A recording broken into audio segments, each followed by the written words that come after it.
Good morning, Fort McMurray, Wood Buffalo, and the rest of the world. You've tuned in to another episode of the Mac City Morning Show. I am your host, Elliot Pierre, and as per usual, we're going to start this episode off with a moment of gratitude.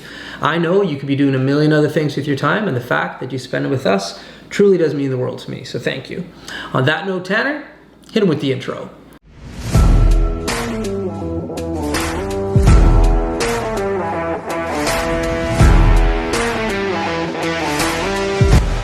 How's it going, you guys? It's Jake White, JJW, coming at you from Norrell Toyota in Fort McMurray. Just wanted to say hi and come on down, check the place out.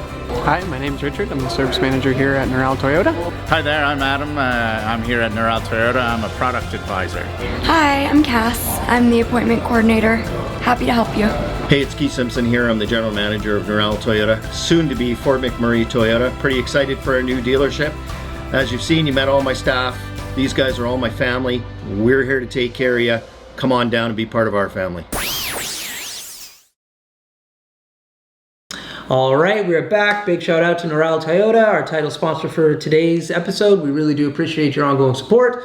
As you know, I do not introduce my guests because they can do a better job at that than myself. So gentlemen, can you please tell everybody at home who you are and what you're about? I'll let Councillor Bouchier go ahead. Okay. Good morning, Elliot. My name is David Bouchier. Yep. Good morning. Morning.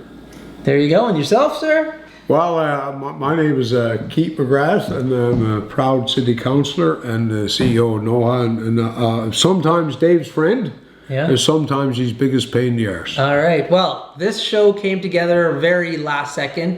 Dave came in to drop off some moose meat that Harvey Black caught a moose, and Chief Jim Bouchier caught this moose, and Dave said he caught the moose. Yeah. But he did. He's a good hunter. There you go. I think he caught his moose on Sunday. Oh, okay. There you go again. There we go. So what we're going to do today is these two gentlemen are going to talk. I'm going to ask some questions, but I'm going to get off the camera right now. But first and foremost, Dave, how did you meet Keith? I met Keith way back in the early 80s, mid 80s. Probably in one of these local bars in Fort McMurray. I used to call home, the Old Can.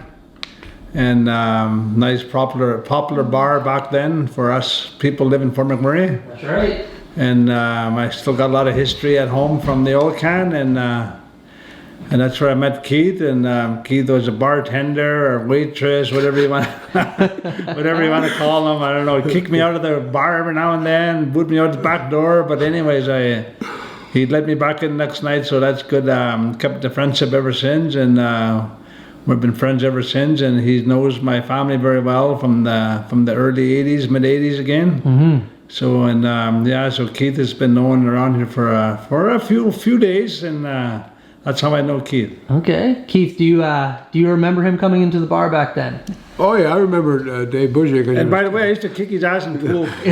I remember Dave Bouchier coming. He was a big synchro guy, and he was only synchro guy for a few months. But he used to wear his name tag into the All-Can, and he was a good pool player.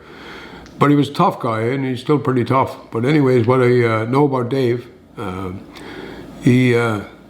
what struck me about Dave, I guess, is he's. Posture hasn't changed, and he said we went to the All-Can last evening, the last night of the All-Can, and Dave and Nicole were wealthy, and I was trying to keep up to him, but after a dollar bill I was broke. But anyways, we closed down to what I'd say was probably a place where friends gathered and strangers became friends, because if you look at life, you think about Rick Granjam, he played at the All-Can. Jim Cardinal played at the All-Can. Susan Graham, Lord mercy on her soul, went to Nashville. So the All-Can to us wasn't a place where you got plastered. I actually got a lot of lessons in life at the All-Can with the Weeb family, the Bouchiers, the Burks, whoever came through the doors. They weren't bad people, but that's our relationship. Mm-hmm. And then later on in life, obviously Dave is known well, and has Nicole.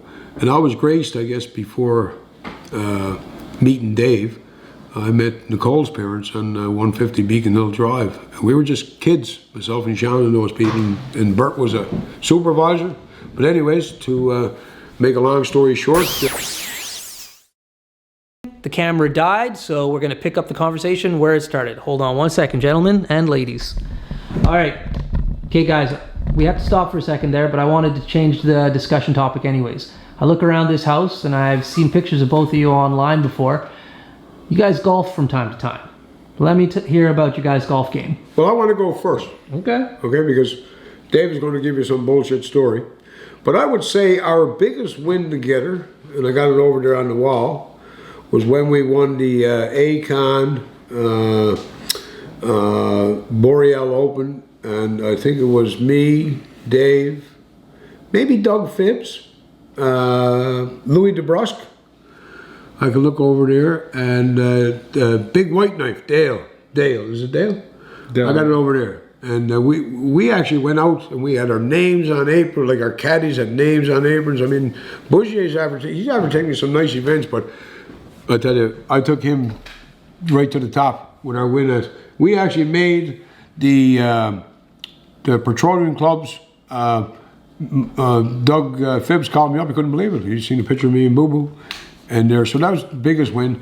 And I guess straight up, Dave's not a bad golfer, but it seems like I would say I'm ahead financially on the golf course with him. Dave, would you let's hear your rebuttal? You know, it's I've been golfing with Keith a few times, and you know what? There's one thing I got to say: golfing with Keith. You know, I never lose. You never lose, and I feel bad just to be part of the winning team because I don't think we deserve it. But anyways, but having Keith in the team is like hits a ball off the golf course and into the woods and end up finding his ball. He never loses his ball, so and that's why he wins a lot of tournaments, I guess. Real good friend here in public. But anyways, we had a lot of good times, a lot of good memories, and the golf courses we've been on quite a few over the past years, and it was fun. And I mean, Keith is okay golfer. And I took a few bucks from him a few times, and not like $1 or $20. I mean, good size money, and it was tough getting paid at one time, but tough getting paid. But he managed to finally pay me by trade. I think he traded something. That was like $1,000, I think. And, Dave. He gave me something to return. He didn't want to give. I'm not sure if he had the money then to give me, but he couldn't give me money. So, anyways, so what I will, Elliot, I'll leave out with this. Yeah. That I know that between going to his golf tournaments and taking them out once or twice, there's a lot of charities that benefited from our presence, and I have a hockey puck over there that Barry Stafford. I think I'm still paying it off because I had to hang around with Dave one day because I am the last man in. So when Dave and them signs up for events, they're taking their real friends. But then when the one, I'll get, and I'm okay with that, Elliot. I've done well by that. So 2 things about our golf: always fun, raised a lot of cash for the kids. But maybe the biggest story about golf would be out in Kelowna. Chief Jim used to, put a bunch of business people together, and a couple of guys like me could tell a few stories, and we'd go away, and almost like a retreat, like a team building thing between councillors and McCoy. Because Dave is a councillor, in Fort McCoy, and I am a councillor with Buffalo, so we have a relationship to maintain because the elders and the kids need to be looked after. So I think we were on hole number 9. And he partnered up with Justin Herman, and he thought Dave was going to be a big winner. And I think it was me and Danny Dion. And we were awful golfers. But let me tell you something. Let's just say your second shot, Dave, was in the rose bushes. I remember. He remembers. He was in the rose bushes, and he asked me, could he move his ball? I said, sure. You can move it with your club on the green if you like. But anyways, long story short is we won that day. That was a big win. Anyways, that's the story about the golf. Now there's one thing that you both can agree on. You guys are both big Oiler fans. I'd like to know where you guys found your love for the Oilers originally. Mine is simple, man. Mine is all about how Wayne Gretzky treated Joey Moss. And when I came to Alberta, I only knew couple hockey teams. And for me, this was long before I met Dave. Peter and Vera Knudsen, the people that paid for me to get to my dad's funeral. I worked at the All Saints. They kept me upstairs. They put me through Yale College, but they were season ticket holders. And this was when the Oilers, they were awesome. Vera had Wayne Gretzky's personal line. So you hear all these stories from Peter and Vera over and across from my suite. My Jesus, these guys can't be real. And then to see what those guys done off the ice. Yeah. So, funny thing is, I didn't know Dave at the time. Marc Messier started Marc Messier's Factory Number 11 store through his sister. They come to the All Saints Hotel. Not Mark, his sister. She got this jean jacket on, and a jacket with moose hide. She tells me who she is. Well, Christ, on Friday, they gave me a jacket, and we became trying to market the clothes for her. Well, I don't know, it must be, 33 years later. And I'm not going to get choked up, but we're obviously friends by then. But me and Bride are headed to a place that I never thought I'd get to. And we missed our flight in Toronto. Don't cry, you're gonna make me cry for Yeah, sake. look, you didn't gotta have a heart to cry. But anyways, my wife don't understand why we get to NASA and to buy a couple of tickets at Pineapple, I think it was Pineapple Ears or something they done just in the traces, like the Flintstones. So I think it was Dave called up and he said, just wait at the airport because you're going to get a ride. And I said, my wife, she says, man, these people are unreal. And it's not because what they gave me, it's how they treated my family. And now I got a chance to help them. That's gold. There you go. There you And I go. promised myself I wouldn't get choked up, but you know You what? always do. That poor old bastard. He's a crybaby. Yeah, it is. That guy here. Yeah. You talk about karma, you talk about good. Yeah. Well, he's done enough for other people. A few weeks ago, 10 people saved him. So what goes around comes around. We can rib each other. And Dave's the boss. You don't piss off Dave Bouchier. The key to being Dave's friend forever, don't work for him. Don't ask him for a loan. And don't piss him off. I get meat. Right? All right, Dave, it's your turn to talk a little bit. I've been an Oilers fan ever since the Oilers started in 1979, and used to travel down the highway on the Greyhound buses to go catch a game.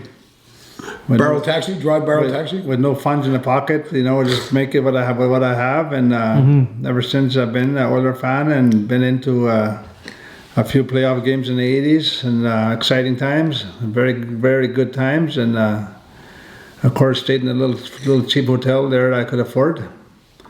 And after that, I became a season ticket holder. Then 25 years season ticket holder in Edmonton. And Really? Yeah. Wow. And at the old Coliseum, Rexall, and Skyreach, I think, is all different names went through that. Yeah. And season ticket holder at Rogers now, and 7 years now, I think they're in the building.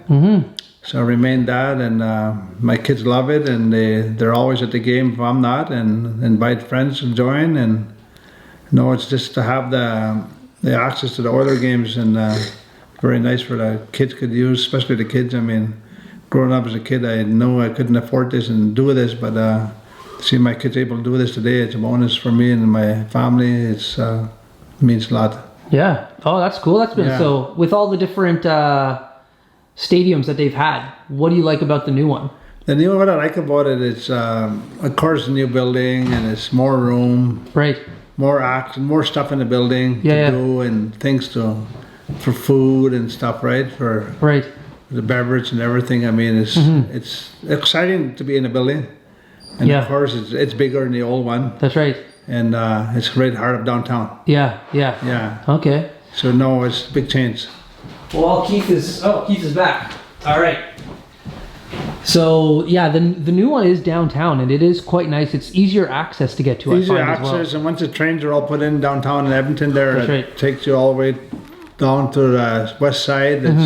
It's going to be a blessing. Easy to get around. You don't have to worry about driving. That's right. And That's right. just jump the train and head her west. Yeah, that's it. Yeah, no, and like downtown Edmonton, it's getting better. It's a lot of work to be done yet, but it's going to come around, and once it's all done up, it'll be very nice downtown Edmonton. That's right. Yeah. Well, listen, gentlemen, we're at the end of the show, but before I cut any guests loose, I let them give a shameless shout out or plug.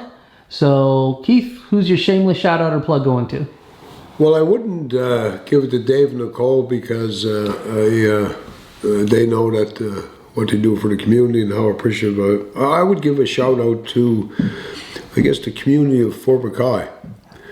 You know, I watched the community as a kid, and I think this year, Dave, you can correct me wrong, Councillor Bouchier, but I think is there 300 kids in the new school? No, 150. 150 kids in their own school. Fort McKay. In Fort McKay.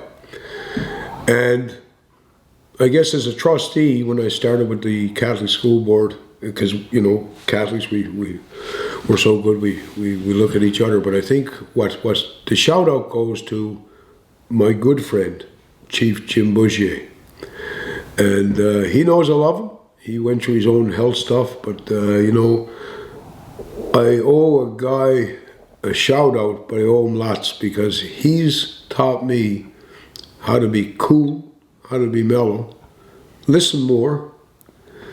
And the other one goes, the biggest one goes to Chief Vern, because I tell you, there's no better life than not drinking. There you go. Awesome. Dave, you're up, Yeah, man. my shout out, I guess, like Keith mentioned, Fort McKay. I mean, very nice to see our community of Fort McKay got their own school, and it holds up to 750 students, but we got 150 there now, and nice to see that we able to bring in outside into Fort McKay to go to school, like from Fort McMurray, so that's very good. I mean, it's a different drive. I mean, we used to have kids coming from Mackay into Fort McMurray in buses, but the young kids stay home now and finish their school at home, then travel down the highway in the heavy traffic.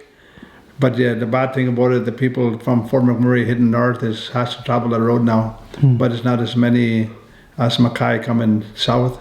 Right. And my big shout out goes to Jim Carberry. I mean, my mentor. Absolutely. My mentor back in the day, knowing Jim from the Syncrude days in the 80s when I used to work with Syncrude. And I remember when Jim, when he's working with Syncrude, I remember I got my job at Syncrude in the tailings pond there in the old car. And ever since, me and Jim have been connected, and Jim was my boss with Fort McKay Group of Companies. That me and Jim Carberry made McKay Group of Companies where it is today. It wasn't there when we first started, but we had a lot of work to do, and then we done the work. And look at Fort McKay where it is today. But people forget about stuff like that. But I never myself never forget stuff like that, because Jim Carberry was a very big player at Fort McKay Group of Companies back in the 90s, late 90s, early 2000s, and he done so much for our community, helped so many people on the way. Never forget that. But I mean, stuff like that we should never ever forget, because it is true what happened. There we go. Thank you. Fort McMurray with Buffalo, the rest of the world. That's been another episode. And thanks a lot, Harvey Black and Chief Bouchier, for the meet. Thank you. Hopefully you guys are having a great day, and we'll see you tomorrow. All right. Peace. What a deadly old way to end another morning show. Later, boss. It's so ballistic!